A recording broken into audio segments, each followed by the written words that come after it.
Hi, Marilyn here, and I'm back with Saturday Sampler, our Stormy C, and we're piecing the beacon block on page 9. So the first thing that we're going to be doing is piecing our square in a square, which we've done many times now. So you're going to be taking your fabric 10, which is your center that was cut at 3 3/8, and then 4 of your fabric 3 triangles. You're going to be piecing those around and then cutting that down to your 4.5-inch square. So we've done that many times, so I'm not going to go through that, but that's what it looks like. And then the next step here, right here, is your half square triangles. So you're going to be using your 3 1/4-inch squares, which were cut with fabric 3 and fabric 9, and making your half square triangles. And you're going to be making 8 of those, 2 for each block that go around the outside. And your half square triangles will look like this, cutting them down to 2.5 inches. So you'll pair them up. This is the non-sewn version here. You'll pair them up, and then you'll pair them up with your 2.5-inch squares of fabric 9 and fabric 3. And then I press towards the unpieced side. You can see on the back there. And those will go in each corner. So I have one made for you with the little triangles facing in. Okay. So you'll have 4 of those that go around your block, and you can see a picture of that here, right here going around your block. And then the dark green color is facing in, okay? The background is facing out. And then lastly, we're making an hourglass. So typically, you know, when I'm making hourglass, I may make it with a different method with 2 half square triangles, but this is a couple different colors on the outside, so I didn't do it that way. I did it as they showed, and it's very easy. So we're making 4 of these, so it says make 4. So when I have them arranged, I would stack up all my colors on top of each other, 4 of each of these, and then I would put them through the machine all at once.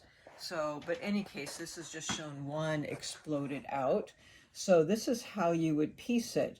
So you have, like, I would pair this color together and this color together to sew it. When I'm running it through the machine, I put it through the machine with this part going through, not really like here when I pair this, you know, it seems like you'd put the point through, but it's really hard. Sometimes it wants to, you know, not go through the machine nicely, so I would turn it to have it go through this way, okay? So you would put all 4 of these together, and then I press to the dark, so I press to the fabric 13, and you have these paired together.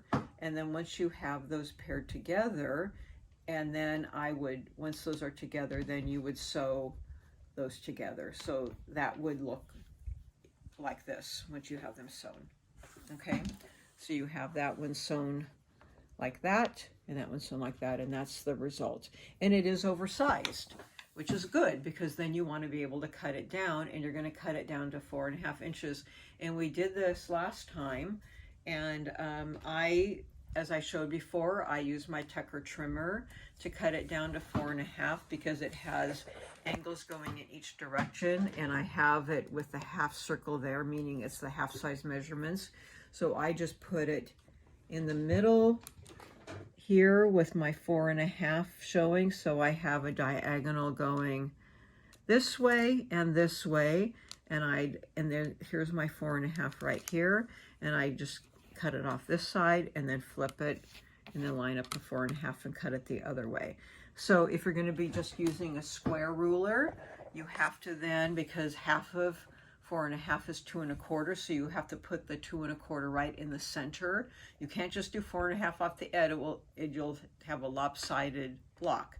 So 2 1/4 in the center, and then square it up that way. But you have to use a square ruler. You can't use just your regular, you know, 6x12 or whatever, you know, elongated ruler. So square ruler, and then you have to square that up and watch your points so that you don't lose your points on the edge.